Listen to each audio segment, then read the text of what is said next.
Hello, everyone, and welcome back to another edition of Young Partners Accelerators interview with managing partners. Today, I am so pleased to introduce you to Elaine Fitch. I let Elaine tell a little bit about herself in a minute, but the Young Partners Accelerator is on October 20th and 21st in Chicago, and it's to help you as young partners hit the ground running. So, welcome, Elaine. So happy to have you. Please tell us about your firm, a little bit about what your firm does. Thank you. My firm is Calijarvi, Chusey, Newman and Fitch. We are a 14 attorney firm in Washington, D.C., and we practice all employment law, primarily on the employee side. It's always wonderful to have somebody on that side of the table once in a while. So it's wonderful to hear your point of view and how things run in your firm. So I'm going to just ask you right out, when you're sitting around the table talking about who should make partner at your firm, what are some of the criteria that you're looking for in that individual? So we look for somebody who is a good firm citizen because that really encompasses many different moving parts, so to speak. You have to have outstanding legal work, the ability to work independently, that you're making other contributions to the firm, like if you're on the marketing committee or if you're doing a lot of mentoring. We have a Slack community here at the firm. And so, somebody who's taking the time to read junior attorneys' questions and respond. I feel like that is very important. Somebody who's sitting down with the junior attorneys and who's serving as a mentor, uh, making your billable hours, which at my firm is not a lot. So that is not challenging. That you would be surprised sometimes at people who don't do it. Um, and somebody who has teed themselves up for a future as a rainmaker.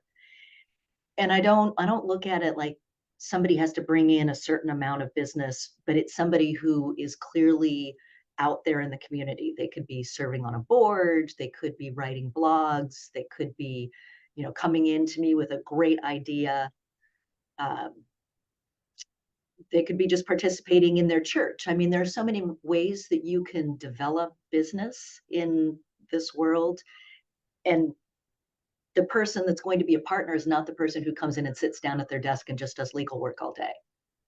I mean, those are great people to have in a firm, but those aren't usually the people who are going to make partner. I love that you started with firm citizenship because some of my other interviews, they start with business development.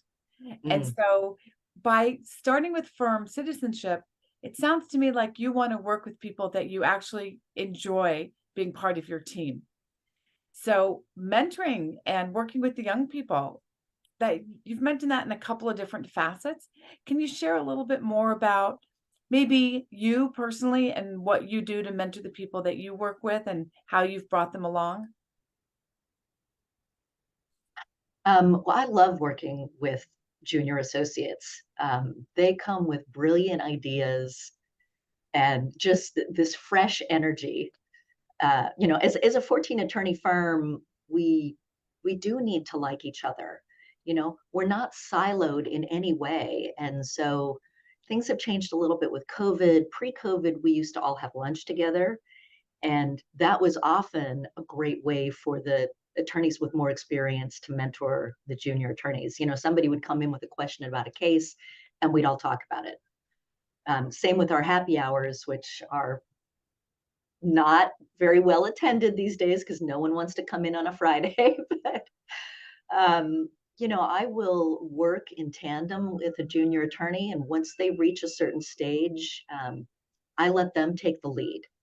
But I will sit down and talk strategy with them and work our way through things.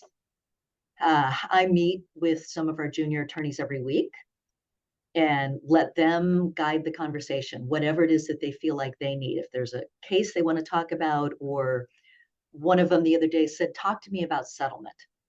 I am struggling with how to know when to come down in a dollar amount or how much to come down and how all those moving parts factor into achieving a decent settlement. So that's all we talked about for an hour. That's beautiful. It's wonderful. It because you're all in the same practice area Mhm. right? You all can help each other grow and develop in skills and knowledge, especially of the junior people.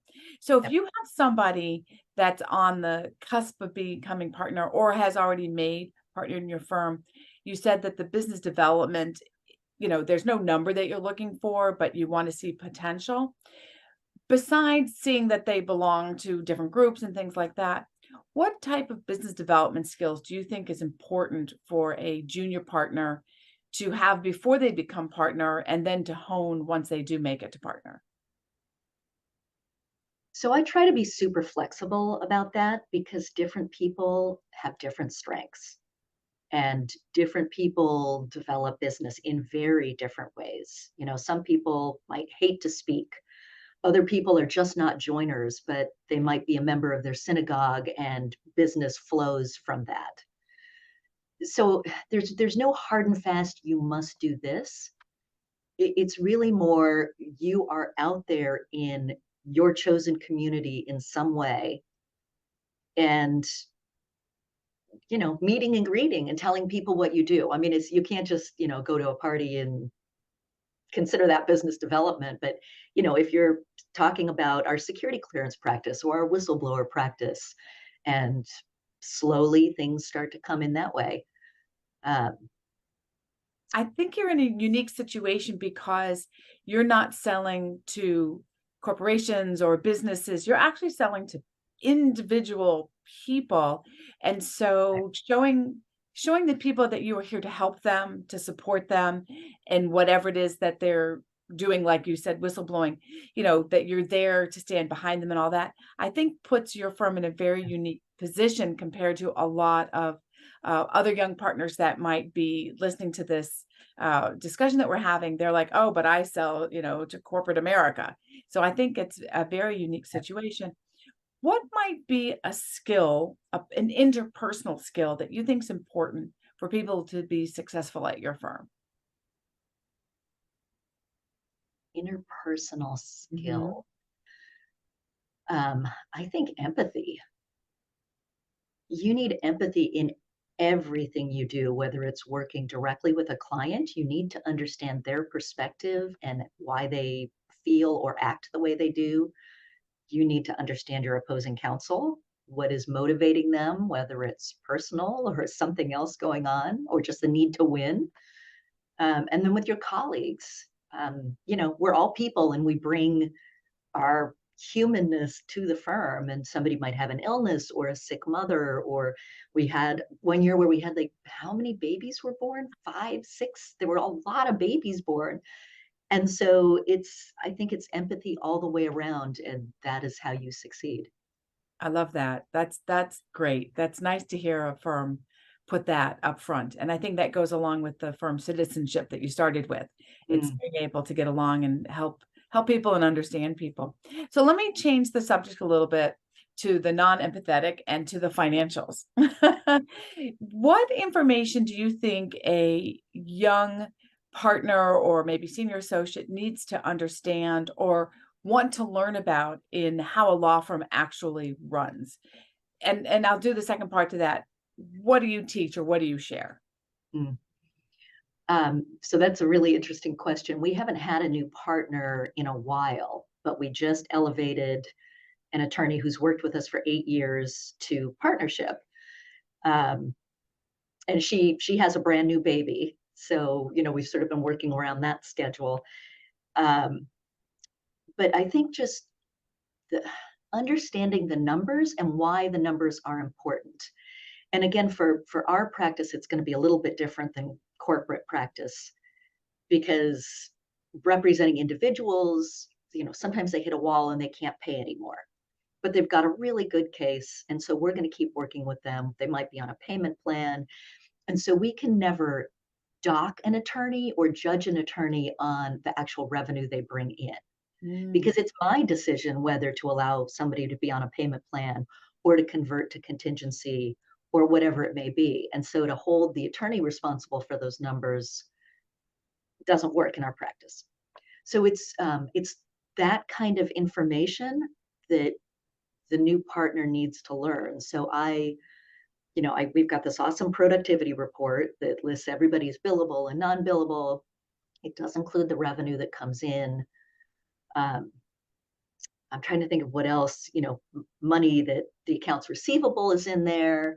You can see the total amount of billable hours for everyone in the firm, which is really telling.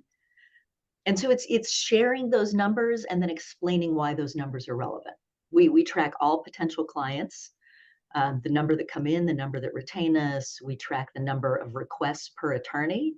And so while those aren't financials per se, they are relevant data points that impact the financials. So they Of understand. course, profit and loss. Mhm. You Do you think, just a general question, do you think that most lawyers understand how law firms actually make money, become profitable? Nope. No, you don't even have to finish that sentence. No, Go ahead. Why do you think I that have is? one really extraordinary. No, I have many extraordinary junior attorneys, but one in particular really comes to me with a lot of questions. And she came to me, I think, in like her second year with us, and she wanted me to agree to take a case on contingency, which we have to be very careful about. We're not a contingency firm, so there's got to be a balance. And I said, okay, sell me, tell me why I should agree to do this.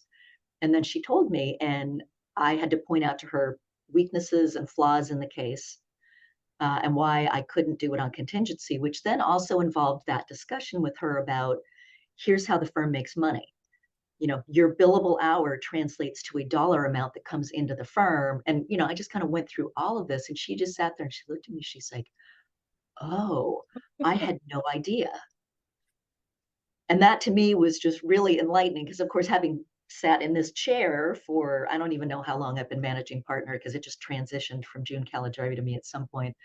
Um, I've been looking at numbers for so long. And so that was really helpful to me to realize that something so basic as in the billable hour translates to dollars in the door.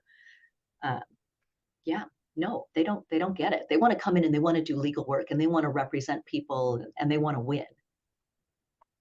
Yeah, and most lawyers didn't take a business course. In fact, they ran the other direction. So let Yeah. me ask you a personal question because you said you don't even know how long you've been in this role as managing partner. Right. You know, who taught you how to understand the numbers and how did you learn and how has it been for you on the financial side? We won't talk about the management side, but actually on the financial side. I mean, it's a tough role to be in. Um, I had to teach myself. And that isn't to say that I just relied entirely on myself. There have been various managing partners groups.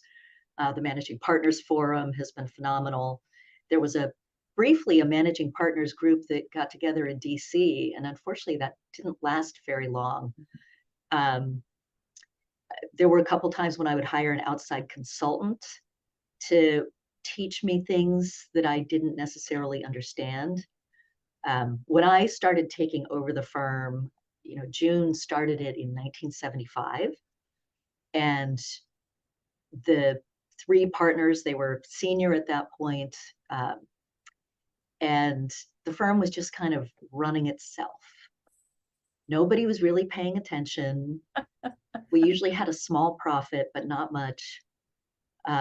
So I started digging in and digging deep and cutting the expenses. Our office manager had been approving whatever she wanted to approve.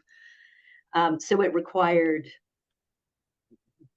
that. I mean, just really digging in and finding out where our money was going and who was not billing and who was not really working and why our salaries were what they were. It was a long process. Yeah. Yeah. It's a lot to learn when you don't know how a business runs, profits and loss, debits and credits, and you have to teach yourself those kinds of things. But Mhm. you did it. And Yeah. now you're the managing partner. And you said that you had promoted somebody to partner recently. So congratulations for that. So they fit the criteria as a new partner, not new to the firm, but somebody who's new to the partnership. So if you had to give advice or maybe you already did give advice to this person who just got promoted into the partnership title. What is your one piece of advice for them to be successful?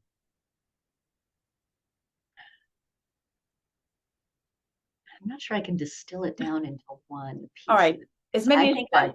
I Welcome. think I would start with you need to be an outstanding lawyer, respected by your peers and by judges in particular, because everything else kind of flows from there. I love that. I think that's a beautiful one piece of advice is to be an excellent lawyer. And again, you didn't say rainmaker. You said lawyer. Yeah. And part of a lawyer's role is to bring in business, but to Mhm. be excellent and to know that people can trust you and that the judges respect you and all that. I think that's really beautiful. Is there anything else that you would like to share before I summarize and we move on? Um, I think the only other thing, and it goes very much along with what I've been talking about, but being an advocate for the firm culture, standing up for the firm's values, exhibiting the firm's values. I think that's critical to everything as well. I love that. I think what I take away from our conversation is that at your firm, you put people first and you want people to have a good environment and be successful and be good at what they do and enjoy what they do. And you've actually removed some of the pressures from them by saying the billable hour is what it is. And, whether somebody pays or doesn't pay, you look at it on a case by case. And that does take a lot of pressure off. You just Mhm. want them to be good lawyers. And I Mhm. think that's a beautiful sentiment and probably says a lot about the culture at your firm. So, Elaine, thank you so much for letting me chat with you and learn a little bit more about you and more about your firm. So, I thank you for your time. And I want to remind everybody the Young Partners Accelerator is a program to help you as a young partner hit the ground running and learn some of the things that Elaine said about the financial side, about the business development side, about just the role of being a partner and mentoring and all of that. We'll spend 2 days in intensive workshop on October 20th and 21st in Chicago. Hope you all can join us then. Thank you, Elaine, very much for your time. My pleasure. Thank you.